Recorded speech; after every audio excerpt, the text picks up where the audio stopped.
Brother and Sister. A long time ago, once in a small family, the mother of 2 kids died for some reason. After some time of this incident, one day the little brother took her little sister by the hand and said, "Look here. We haven't had one single happy hour since our mother died. That stepmother of ours beats us regularly every day, and if we dare go near her, she kicks us away. We never get anything but hard, dry crusts to eat. Why, the dog under the table is better off than we are. She does throw him a good morsel or 2 now and then. Oh dear, if our own dear mother only knew all about it. Come along, and let us go forth into the wide world together." So off they started through fields and meadows, over hedges and ditches, and walked the whole day long. And when it rained, Sister said, "Heaven and our hearts are weeping together." Towards evening, they came to a large forest, and were so tired out with hunger and their long walk, as well as all their trouble, that they crept into a hollow tree and soon fell fast asleep. Next morning, when they woke up, the sun was already high in the heavens and was shining down bright and warm into the tree. Then said Brother, "I'm so thirsty, Sister. If I did but know where to find a little stream, I'd go and have a drink. I do believe I hear one." He jumped up, took Sister by the hand, and they set off to hunt for the brook. Now, their cruel stepmother was in reality a witch, and she knew perfectly well that the 2 children had run away. She had crept secretly after them and had cast her spells over all the streams in the forest. Presently, the children found a little brook dancing and glittering over the stones, and Brother was eager to drink of it. But as it rushed past, Sister heard it murmuring, "Who drinks of me will be a tiger. Who drinks of me will be tiger."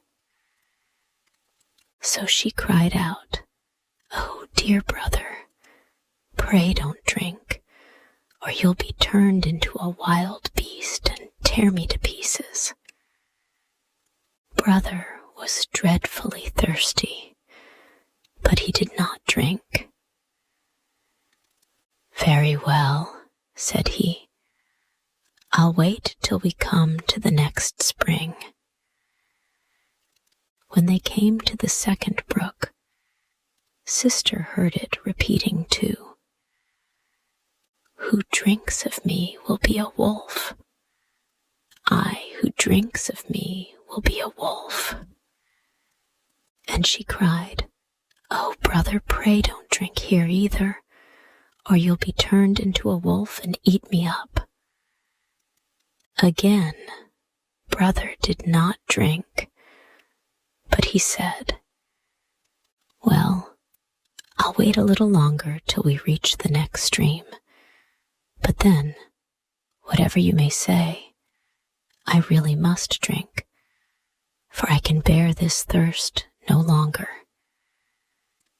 And when they got to the 3rd brook, Sister heard it say, as it rushed past, "Who drinks of me will be a roe.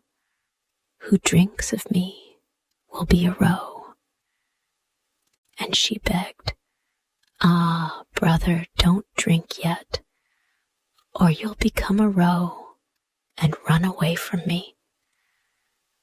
But her brother was already kneeling by the brook and bending over it to drink, And sure enough, no sooner had his lips touched the water than he fell on the grass, transformed into a little roebuck. Sister cried bitterly over her poor bewitched brother, and the little roe wept too, and sat sadly by her side. At last the girl said, "Never mind, dear little fawn, I will never forsake you." And she took off her golden garter and tied it round the roe's neck. Then she plucked rushes and plaited a soft cord of them, which she fastened to the collar. When she had done this, she led the roe farther and farther, right into the depths of the forest. After they had gone a long, long way, they came to a little house, and when the girl looked into it, she found it was quite empty, and she thought, "Perhaps we might stay and live here." So she hunted up leaves and moss to make a soft bed for the little roe, and every morning and evening she went out and gathered roots, nuts, and berries for herself, and tender young grass for the fawn. And he fed from her hand, and played round her, and seemed quite happy.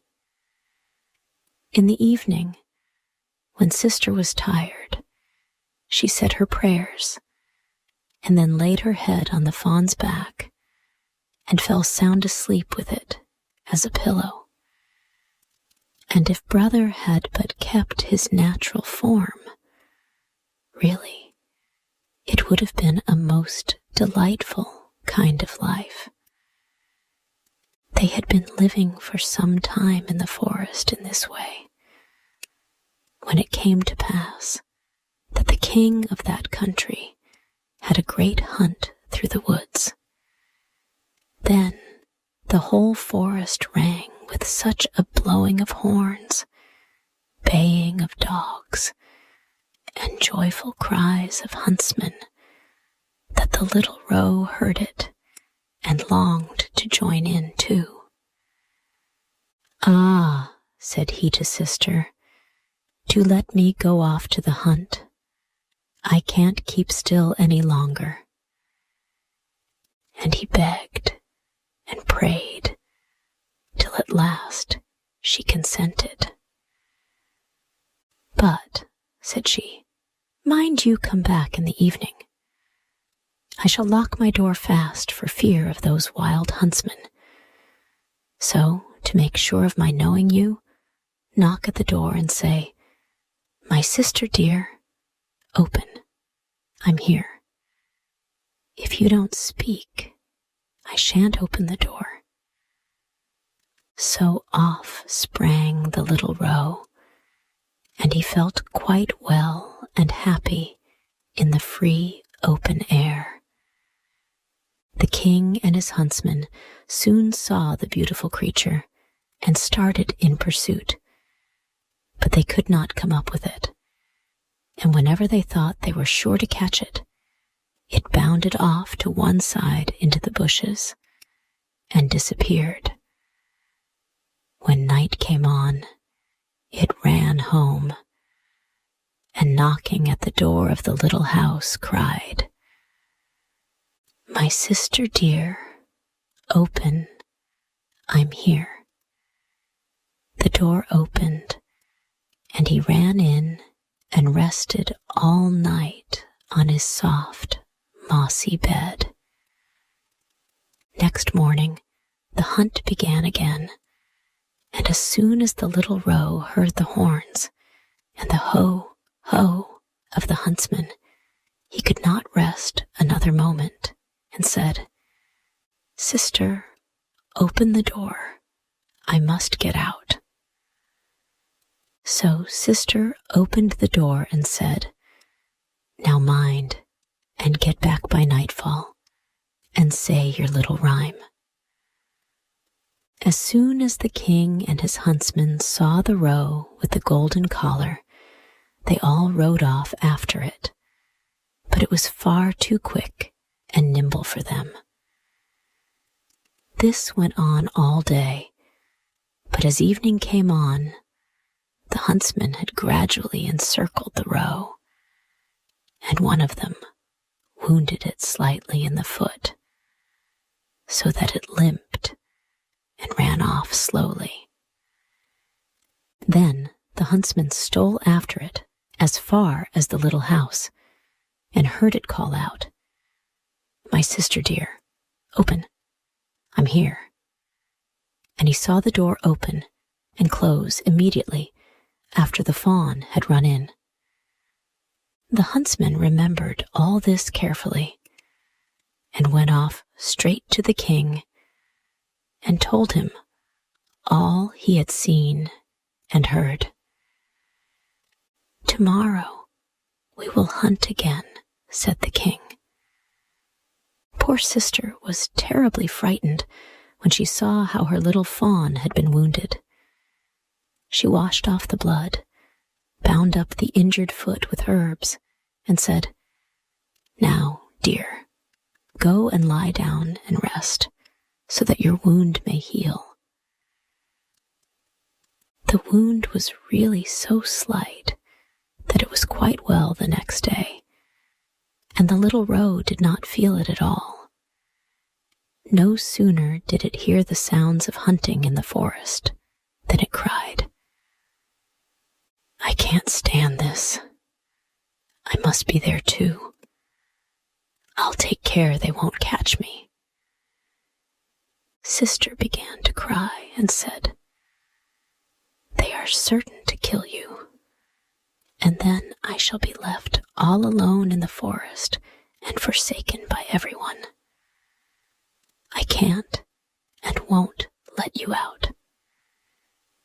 Then I shall die of grief," replied Roe, "for when I hear that horn, I feel as if I must jump right out of my skin." So at last, when sister found there was nothing else to be done, she opened the door with a heavy heart, and the roe darted forth full of glee and health into the forest. As soon as the king saw the roe, he said to his huntsman, "Now then, give chase to it all day till evening, but mind and be careful not to hurt it." When the sun had set, the king said to his huntsman, "Now come and show me the little house in the wood." And when he got to the house, he knocked at the door and said, "My sister dear, open, I'm here." Then the door opened, and the king walked in, and there stood the loveliest maiden he had ever seen. The girl was much startled when instead of the little roe, she expected she saw a man with a gold crown on his head walk in. But the king looked kindly at her, held out his hand, and said, "Will you come with me to my castle and be my dear wife?" "Oh, yes," replied the maiden, "but you must let my roe come too. I could not possibly forsake it. It shall stay with you as long as you live, and shall want for nothing," the king promised. In the meantime, the roe came bounding in, and sister tied the rush cord once more to its collar, took the end in her hand, and so they left the little house in the forest together. The king lifted the lonely maiden onto his horse and led her to his castle, where the wedding was celebrated with the greatest splendor. The roe was petted and caressed, and ran about at will in the palace gardens. Now, all this time, the wicked stepmother, who had been the cause of these poor children's misfortunes and trying adventures, was feeling fully persuaded that sister had been torn to pieces by wild beasts, and brother shot to death in the shape of a roe.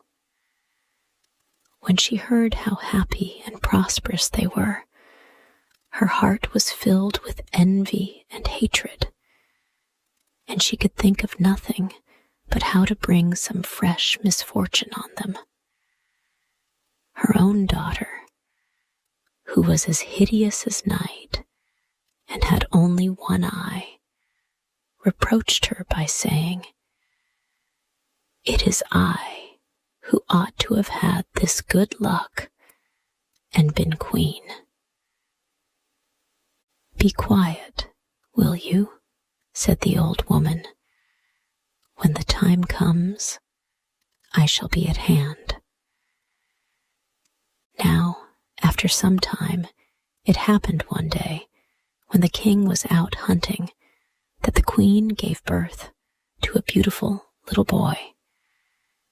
The old witch thought here was a good chance for her, so she took the form of the lady in waiting, and hurrying into the room where the queen lay in her bed, called out, "The bath is quite ready.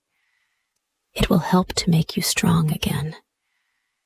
Come, let us be quick, for fear the water should get cold." Her daughter was at hand too, and between them they carried the queen, who was still very weak, into the bathroom and laid her in the bath. Then they locked the door and ran away. They took care beforehand to make a blazing hot fire under the bath, so that the lovely young queen might be suffocated. As soon as they were sure this was the case, the old witch tied a cap on her daughter's head and laid her in the queen's bed. She managed, too, to make her figure and general appearance look like the queen's. But even her power could not restore the eye she had lost. So she made her lie on the side of the missing eye, in order to prevent the king's noticing anything.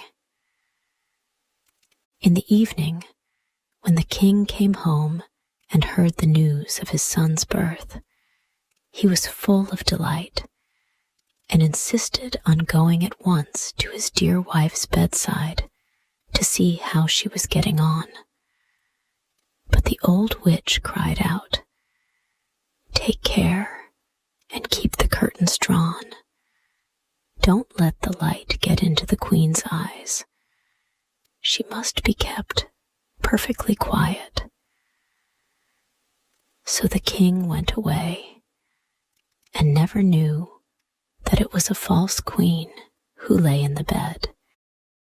When midnight came and everyone in the palace was sound asleep, the nurse, who alone watched by the baby's cradle in the nursery, saw the door open gently, and who should come in but the real queen. She lifted the child from its cradle, laid it on her arm, and nursed it for some time.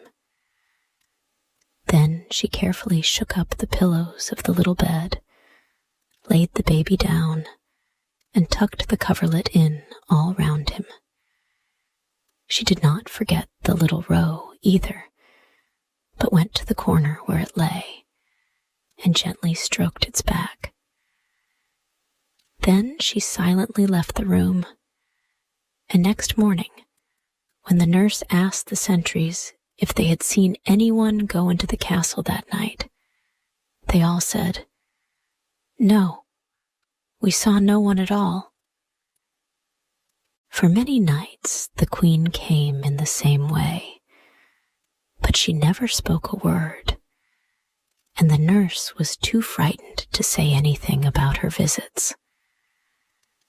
After some little time had elapsed, the queen spoke one night and said, "Is my child well? Is my roe well? I'll come back twice, and then farewell." The nurse made no answer, but as soon as the queen had disappeared, she went to the king and told him all. The king exclaimed, "Good heavens, what do you say? I will watch myself tonight by the child's bed." When the evening came, he went to the nursery, and at midnight the queen appeared and said, "Is my child well? Is my roe well? I'll come back once, and then farewell." And she nursed and petted the child as usual before she disappeared. The king dared not trust himself to speak to her, but the following night he kept watch again. That night when the queen came, she said, "Is my child well? Is my roe well? I've come back once, and then farewell." Then the king could restrain himself no longer, but sprang to her side and cried, "You can be no one but my dear wife." "Yes," said she, "I am your dear wife." And in the same moment, she was restored to life and was as fresh and well and rosy as ever. Then she told the king all the cruel things the wicked witch and her daughter had done. The king had them both arrested at once and brought to trial, and they were condemned to death. The daughter was led into the forest, where the wild beasts tore her to pieces, and the old witch was burnt at the stake. As soon as she reduced to ashes, the spell was taken off the little roe, and he was restored to his natural shape once more. And so brother and sister lived happily ever after.